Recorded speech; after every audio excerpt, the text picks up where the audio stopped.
Welcome to Free Thoughts from Libertarianism.org and the Cato Institute. I'm Aaron Powell, and I'm joined today by my colleagues Jason Kuznicki and Grant Babcock.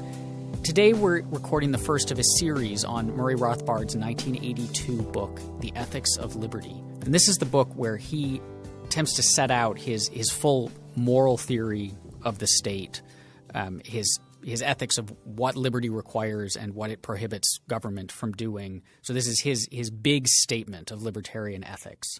Part one of the book is this short little part about natural law before he gets into all the questions about the state. So what is Rothbard doing here? Right. So I don't know. This is an interesting book to me. I guess I should start by saying because I've long been, calling myself a Rothbardian, but I've never actually read Ethics of Liberty. I'm mostly more familiar with his economic works and some of his journal articles and that sort of thing. So, like you said, this is Rothbard's attempt to sort of formally lay down his ethical system. And chapter one is he's situating that project in this sort of broader natural law tradition. So he identifies, certain historical strains of natural law thinking. He's especially interested in the scholastics.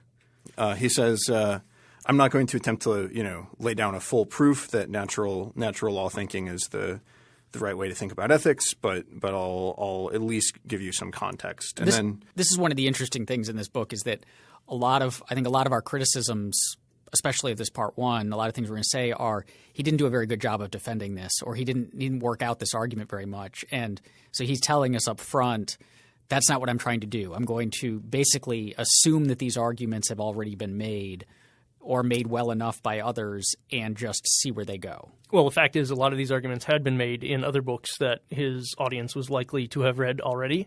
And I think that for a lot of this entire first part, the sort of elephant in the room is Ayn Rand, who also claimed to advance a natural law theory that was secular or not necessarily religious at least, and that would be a foundation for a classical liberal understanding of property rights and market process and the like.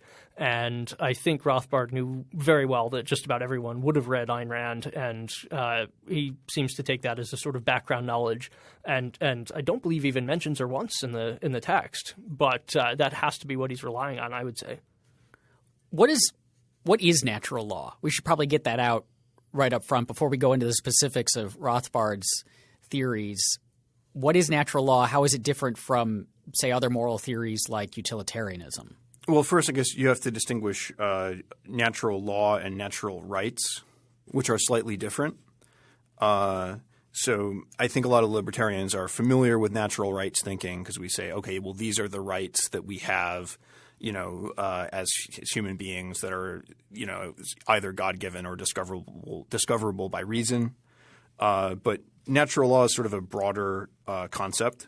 Rothbard here talks about it in terms of, these are to the social sciences what, like the laws of physics are to the natural sciences almost.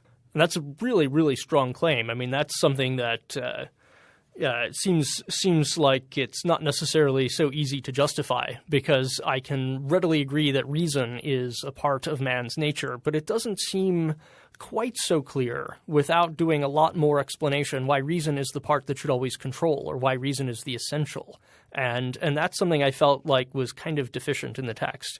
I could easily see someone coming up with a very different social theory and also claiming that it was based on man's nature and saying that survival of the fittest is man's nature and the natural end toward which we all incline is, in fact, a violent competition. And reason might be useful in that, but it's not the end at which we aim. It's a means to the end of passing down our genes, for example.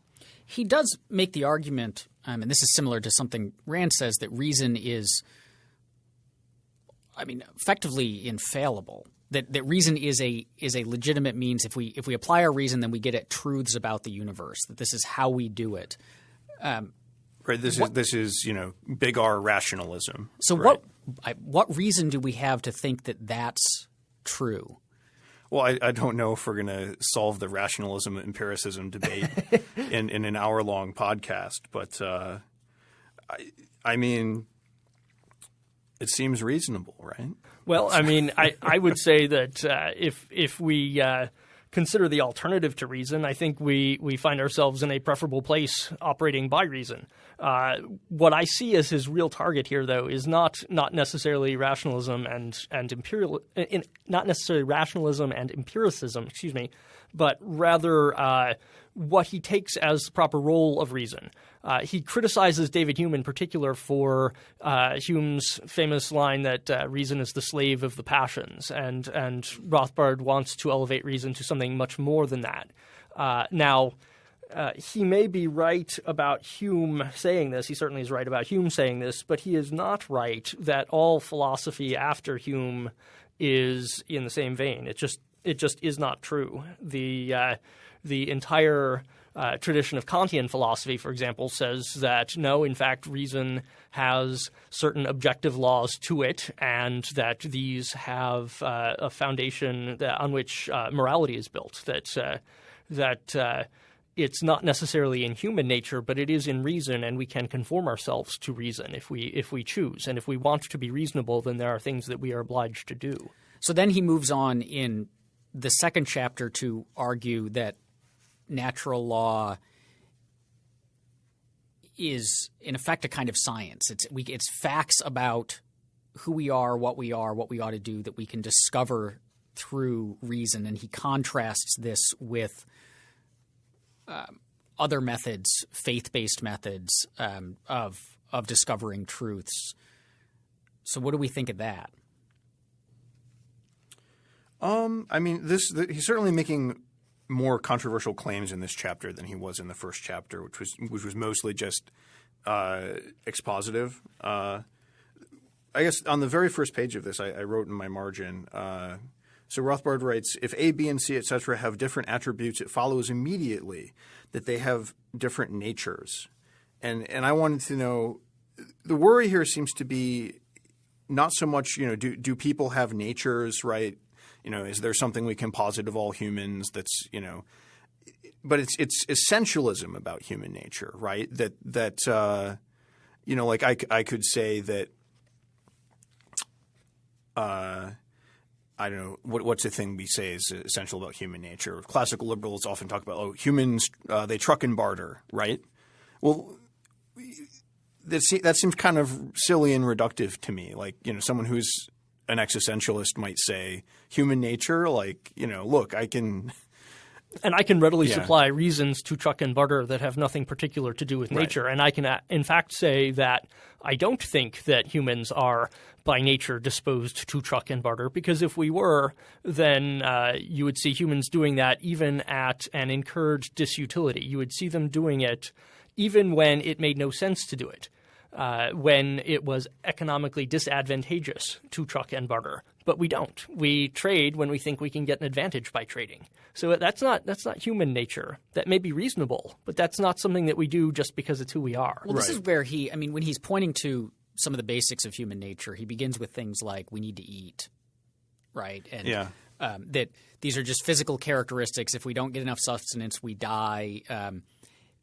But that seems slightly different from behavioral traits. Right. And then it brings up this when he wants to make this natural law a science, he has this line where he says that where does he say it? He says that natural law, a criticism of natural law is who is to establish the alleged truths about man, which is going to be important because he derives everything from these like unbreakable truths about man's nature. So who's going to establish those? Because one of the problems we run into is most people disagree with Murray Rothbard about the varieties of ethics, about what ethics entails about the state. So there's lots of disagreement. So who's to do this? And he says, this is where we get back to, he says it's man's reason. I mean, he says man's reason is objective, i.e. it can be employed by all men to yield truths about the world. To ask what is man's nature is to invite the answer. But that doesn't seem – I mean, to analogize this to science so we can run these experiments and see what happens – we don't really have a method. We can test what temperature the water boils at. right? And we can test physical properties or do experiments with them. But if you and I disagree about the characteristics of ethics, well, how are we to know whose reason? Let me interrupt you here, because Rothbard isn't using science in the sense of experimental, lab coats and beakers, right? Because he thinks, praxeology, right, is the science of human action, right? It just means sort of systematic, justified knowing, right? So it's not that. It's not that we need to, look out in the world and see, that this is true or false, right? And that's science. Well, I mean, that's a kind of science, if we can use the word, that sits rather badly with the philosophy of science as it is more often described elsewhere, where what scientists do is that they set up hypotheses and try to knock them down. And if you look at science as that sort of discipline where it proceeds by falsification, then praxeology isn't a science. Praxeology is a set of deductive arguments from axioms, and that's a very different thing. It's a completely different thing. Yeah, right. So what I'm trying to point out is that this is a, I don't know if you want to call it a non-standard usage of the word science when Rothbard says. Yeah, I would say certainly it is. Yeah, and this isn't the only time he does that, and we'll get into that a little later. I guess the most obvious one is that when Rothbard says someone is a libertarian or that an outcome is libertarian, he means that libertarian is an adjective meaning agrees with Murray Rothbard. Yeah, and I would say also just as a pure aside. For claiming to advance a non-religious argument, he certainly relies on a lot of religious authorities. There's William Keneally, there's Henry Veitch, there's Alvin Plantinga, there's Professor Sadowski, who's a Jesuit. I mean, there's a lot of religion in his footnotes for advancing a non-religious argument. Well, is this just because, call it the accident of Thomas Aquinas? It could be. That this particular natural law is not dependent upon religion, but the main guy who articulated it happened to be Catholic? Well, the main guy, if you don't count Ayn Rand, yes. So on page 11, Rothbard says, the natural law ethic decrees that for all living things, goodness is the fulfillment of what is best for that type of creature. Goodness is therefore relative to the nature of the creature concerned. And then a little farther down, he says, in the case of man, the natural law ethic states that goodness or badness can be determined by what fulfills or thwarts what is best for man's nature. Do any of you buy this?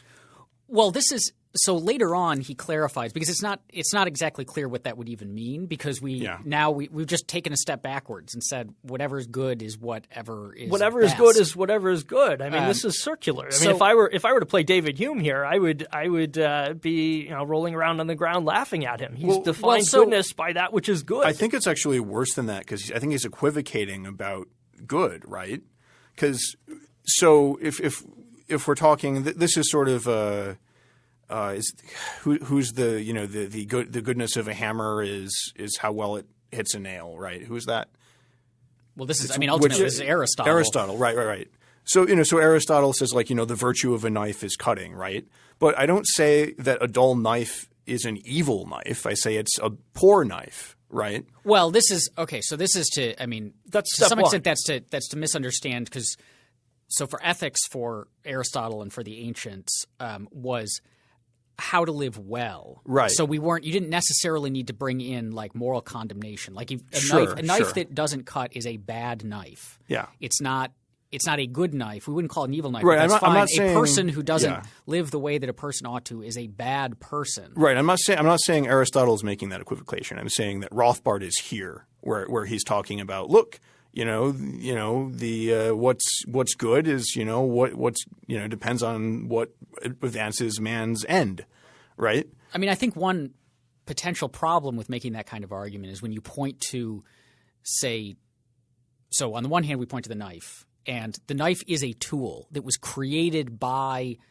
someone for a purpose, and so therefore we baked into the very concept of knife is the purpose of a knife. And so a knife that doesn't cut is one that fails the purpose of a knife, unless, say, it's decorative. Maybe it was created to be decorative and it's not supposed to cut well, in which case then it's not a bad knife of that sort.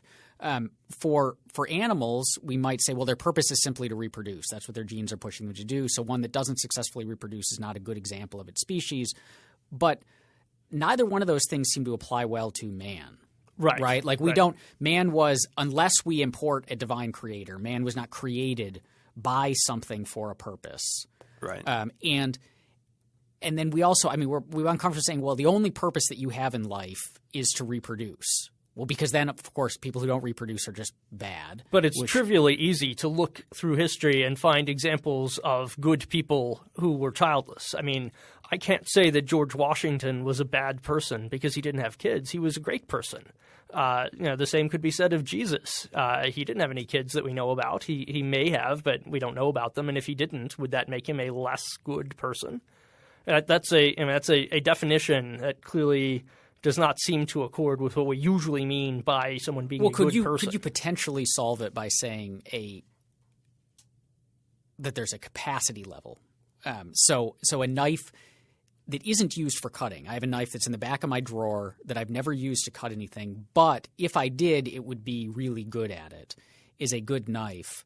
And a person who potentially could reproduce is a good person even if they don't. I mean, Washington was married and he never had any kids, and I don't know. That's beside the point, though. I mean, the idea here, the distinctive move that a Thomist would make is that we have the ability to reason, not the ability to reproduce, and that reasoning capacity is the distinctive thing that we have that is our purpose, like the sharpness or not of a knife, and the knife can be closer to its telos, toward its destined end by being sharper and by holding the edge for longer.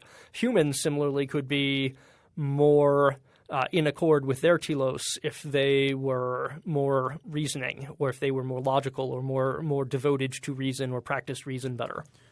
All right, I guess that sums it up. Before we head on, let's talk a little bit about how Rothbard thinks we get from these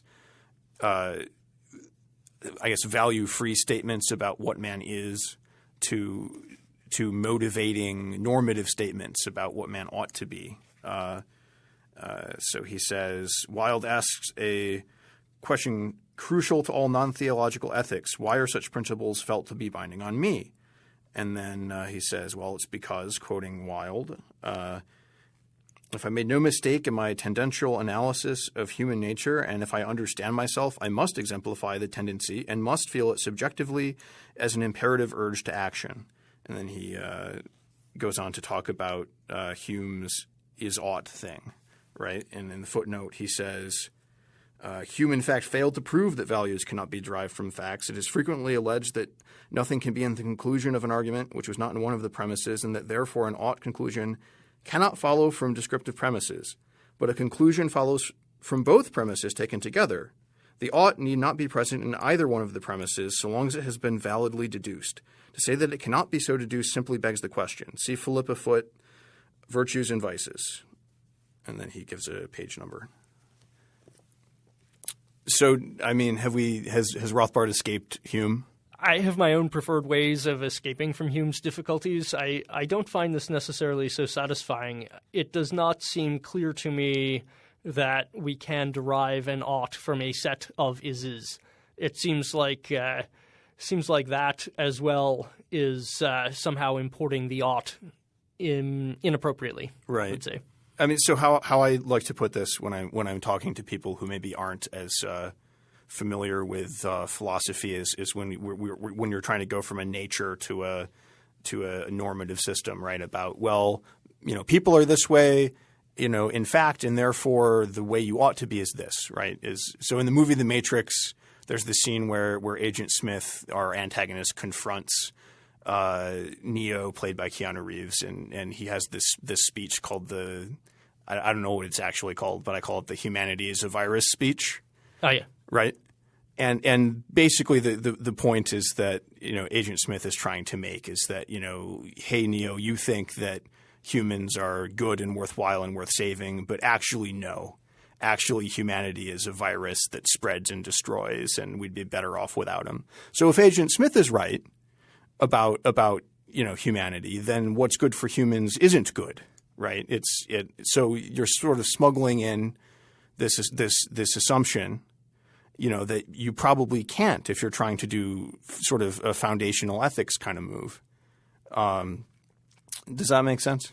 I think so. I mean, what's good for the malaria parasite is not good for humans. They're, in fact, opposed to each other.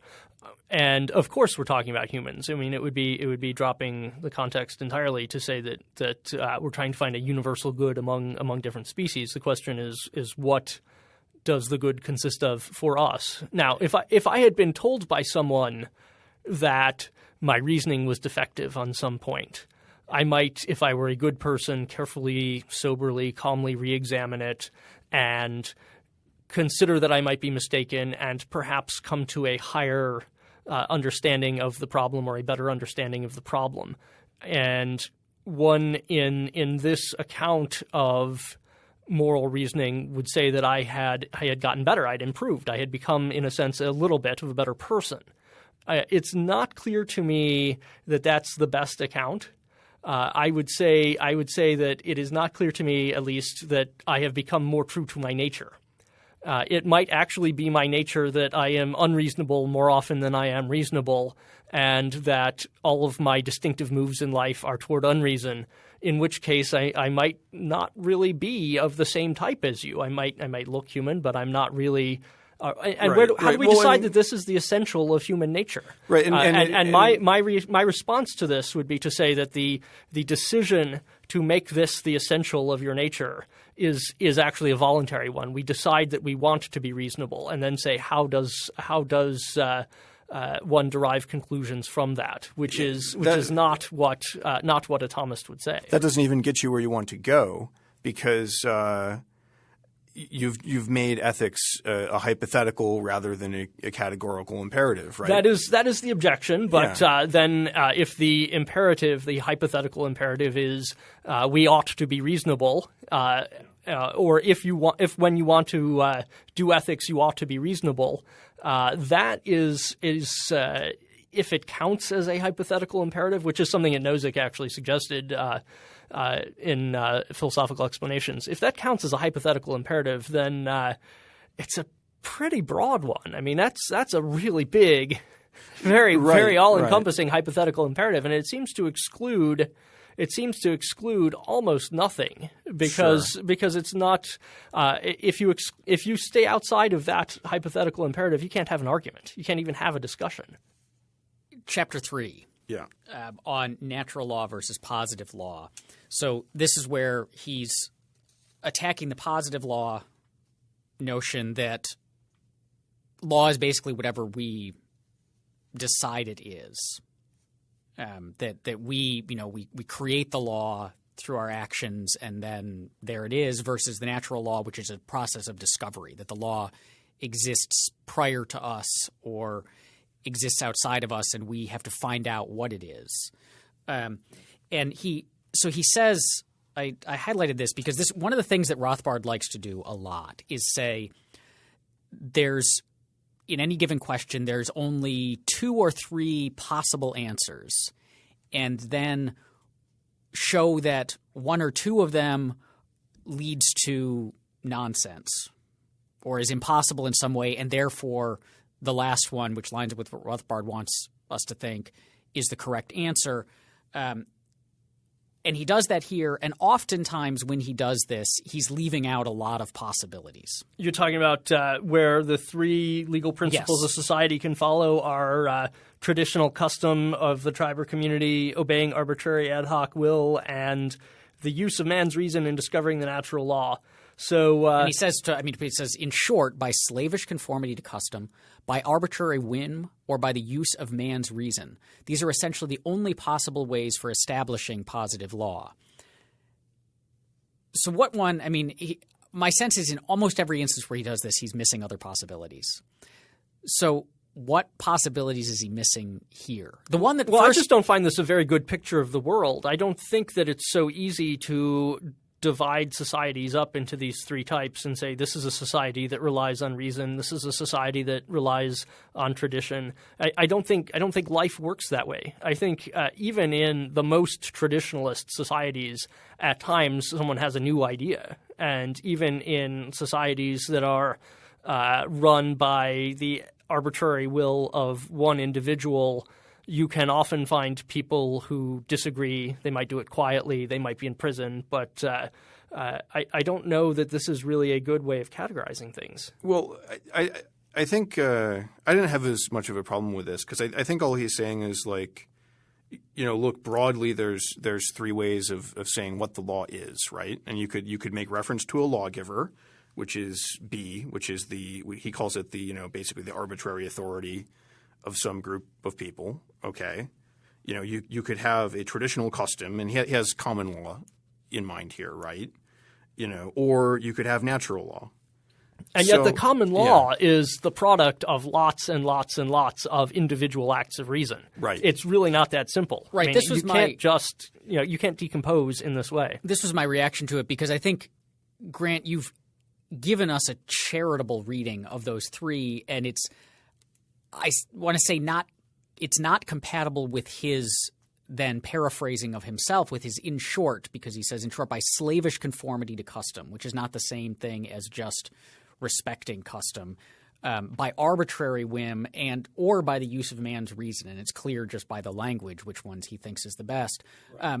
I mean, it seems like this would be a lot of the times we have, say, a Burkean approach tradition or a Hayekian approach tradition, which is not to say like we've got these traditions and we should slavishly follow them, but to instead say if these traditions have persisted for as long as they have, it's because they probably contain some important truths, some knowledge and experience that's been built up over time.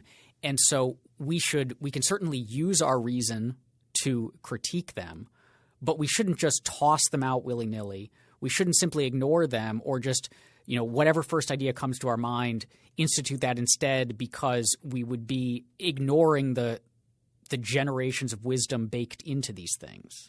See, I think that's what Hayek is explicitly denying, though, that we can use our reason to make judgments about the goodness or badness of inherited traditions, right?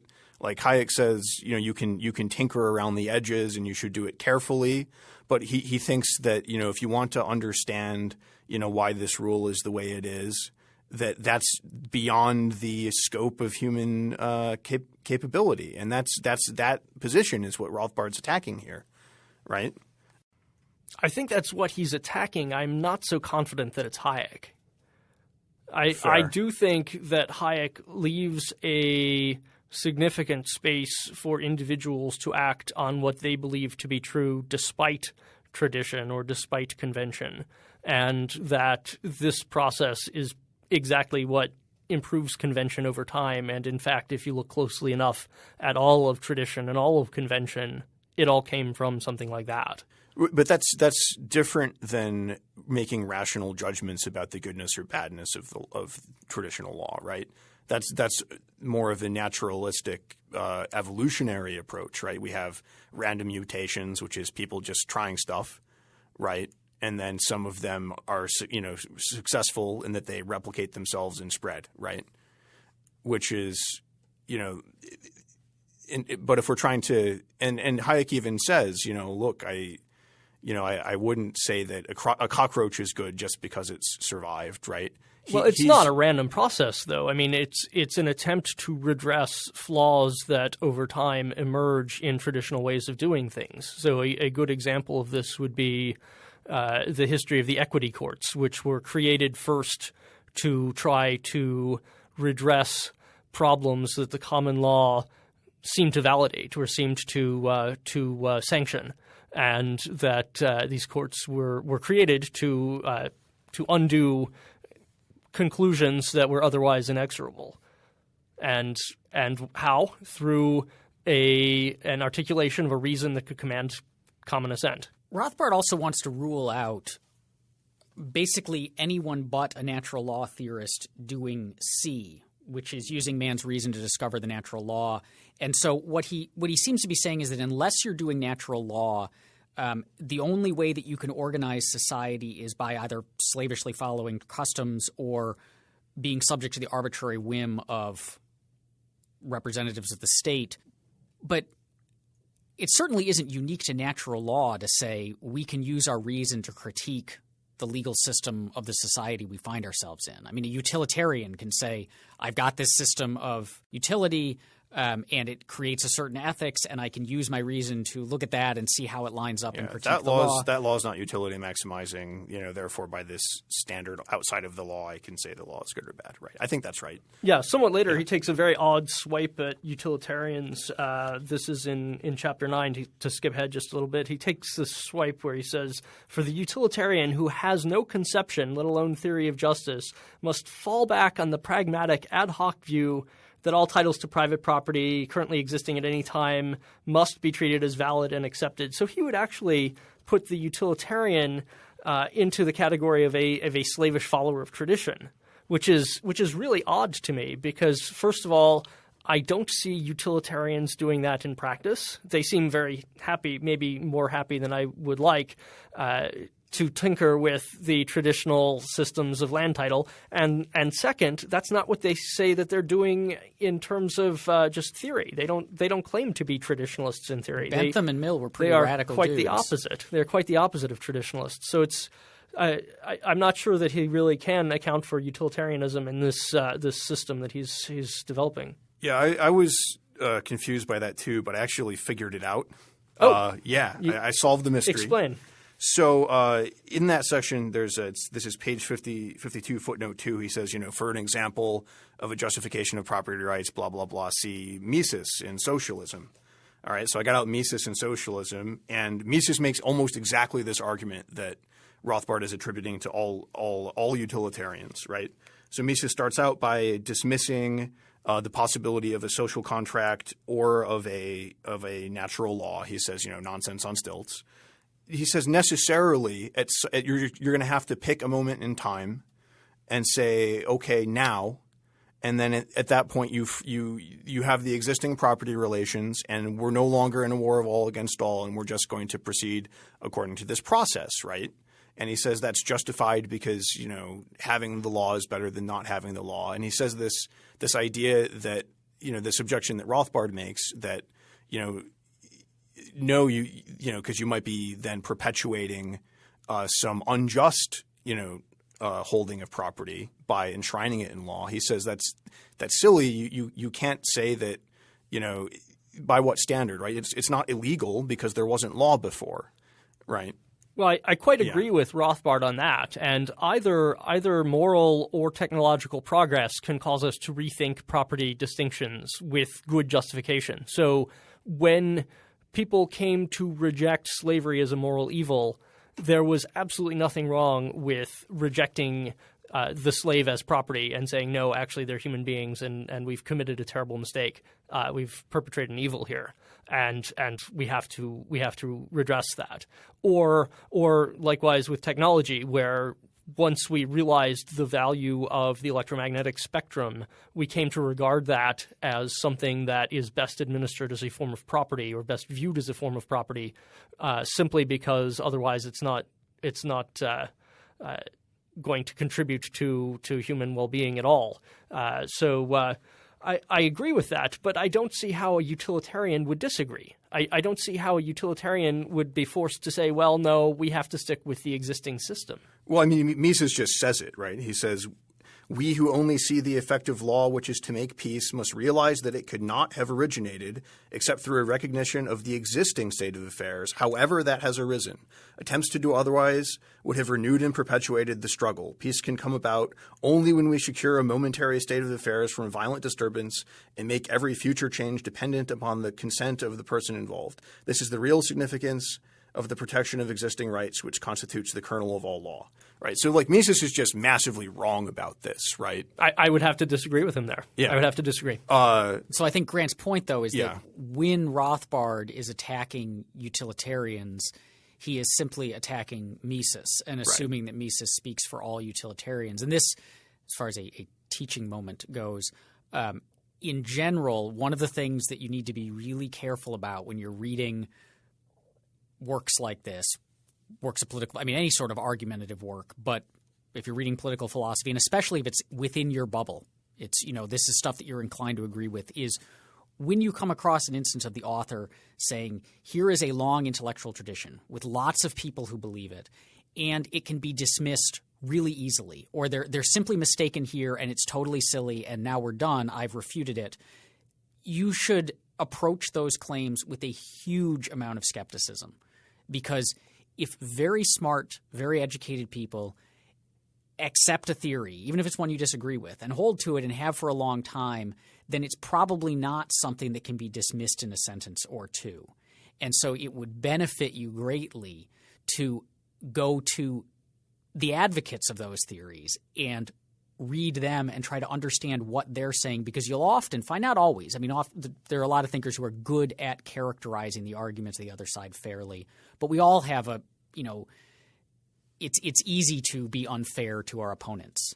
And so take a moment and just think like if it sounds like this long tradition is stupid, it's probably not being characterized correctly.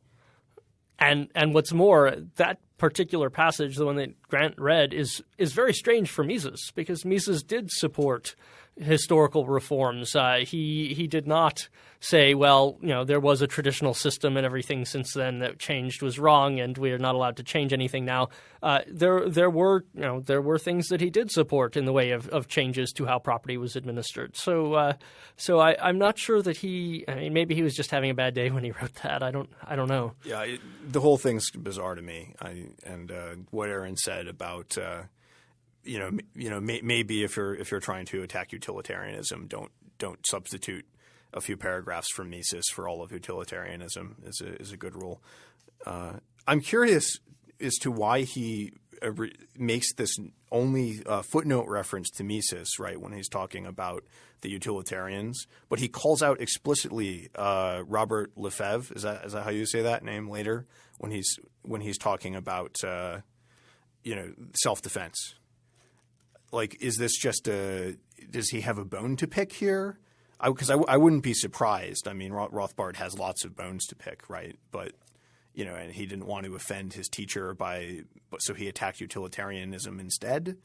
Or one reason he might leave out mentioning Mises specifically here while going after specific thinkers elsewhere in the book is I feel like this early part of the book he's talking about a clash between grand intellectual traditions. So he's trying to rehabilitate natural law theory, bring it back from the exile that it's been under for so long. And so he wants to take out the whole sweep of its opponents rather than just Mises. And so maybe he's making this mistake where he thinks that Mises represents all utilitarians, but it would make sense to just attack utilitarianism as opposed to one particular thinker if that's his project here. It could be that he thinks Mises is the best utilitarian.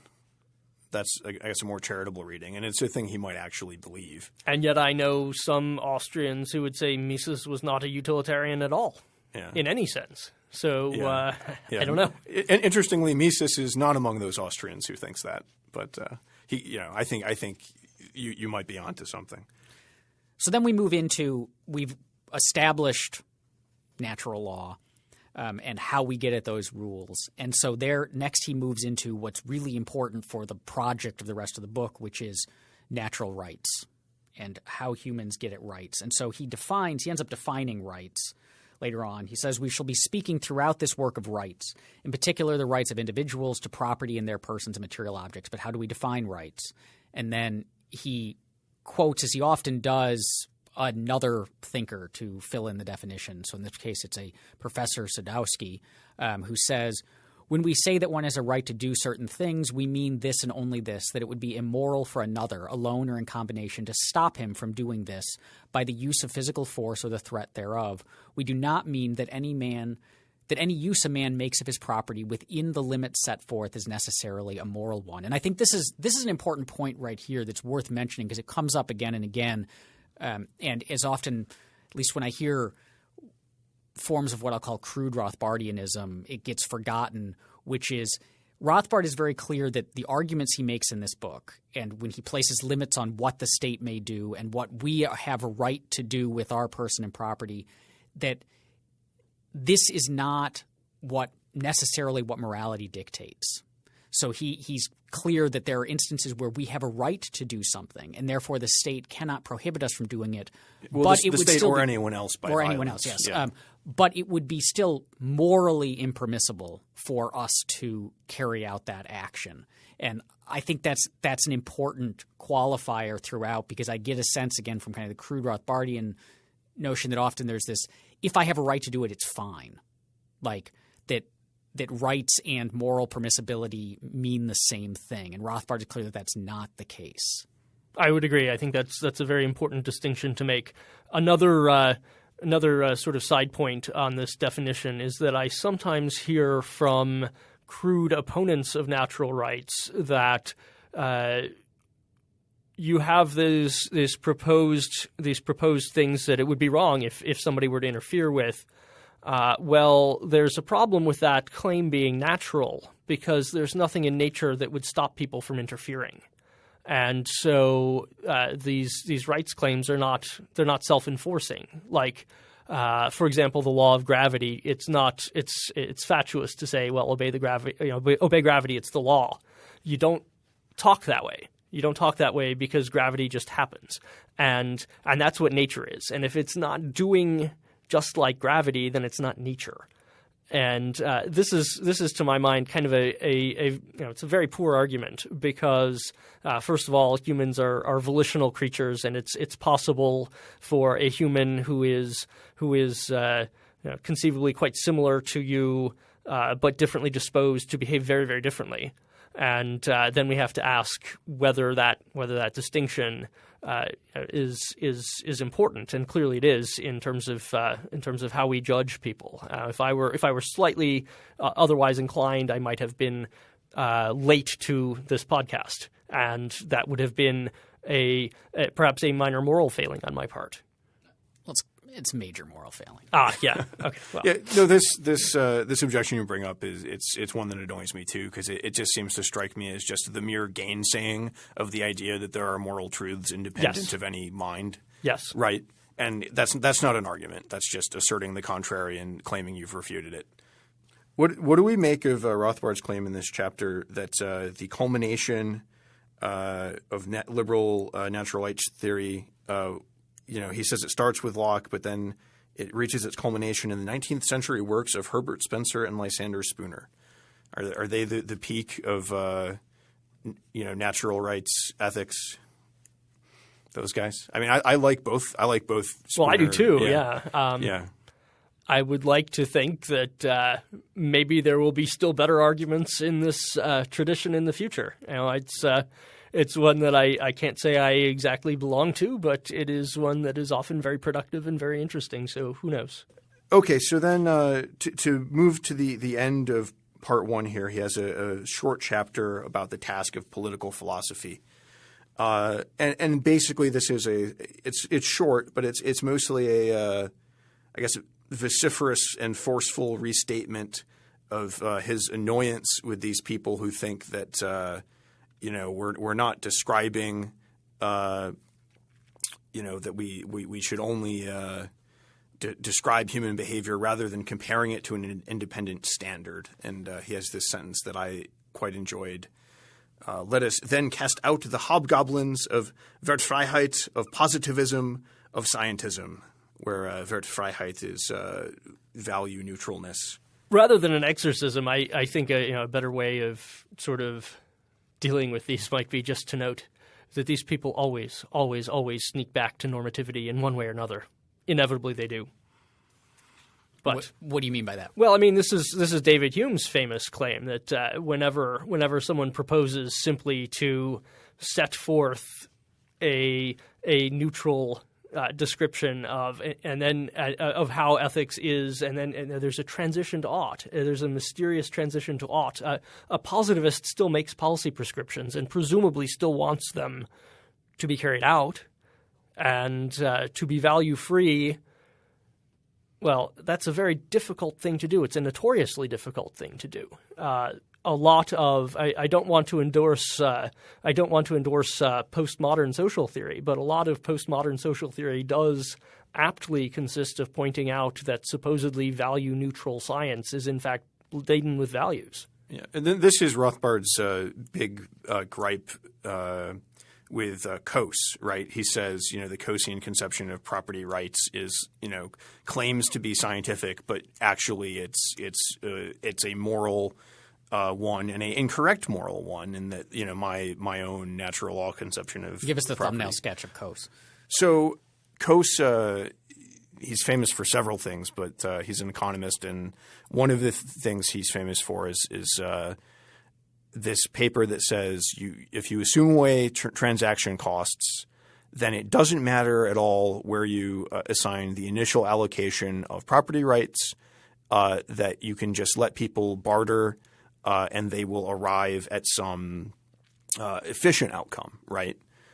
So, for example, maybe I have a toxic sludge producing factory and you have a lawn, right? And I'm dumping my toxic sludge factory sludge onto your lawn, and you don't want it there, but I do want it there because they got to dump it somewhere. You need someplace to put it, yeah. Right. So Coase would say that we can't from first principles say that one of us is right. He just says look, just assign property rights somewhere and it works out. Now that's not an entirely accurate presentation of Coase. No, it's actually quite unfair to him. What he was really noting was that this system would work great if there were no transaction costs, if there was no cost of bargaining, and this is an assumption that doesn't actually happen in the real world. And what he was trying to point out was that a lot of real world behavior can be explained by the fact of those costs. Right. Yeah, everything you said is correct. I will say, however, that I do think reading Coase, you do get the sense that he thinks property rights are just these arbitrary instrumental constructions, right? And that's the attitude that Rothbard is attacking.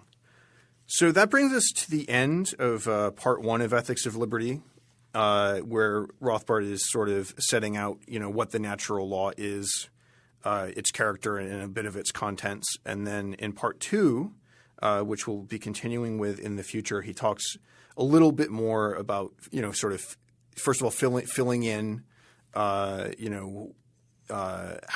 we apply natural rights and natural law, to ethical questions. And then what this means for the state. I mean, this is the next part of the book is really the meat of it and the fun part where he tells us, what this means is that the state can't do X, Y, and Z.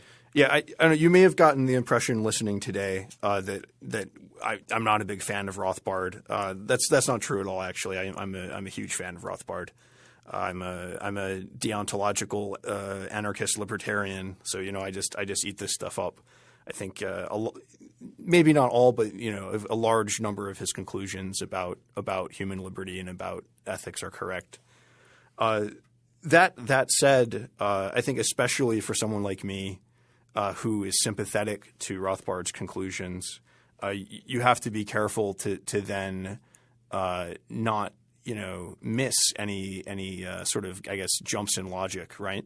Because it could be the case and that you agree, right, that with all of Rothbard's conclusions, right, but the arguments he gives for them might leave something to be desired. And that's something I found reading Rothbard elsewhere is he's a really original thinker.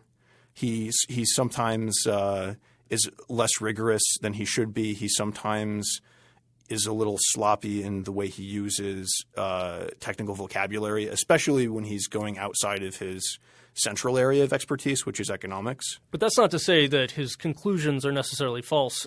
One of the frequently mentioned informal logical fallacies is sometimes called the fallacy.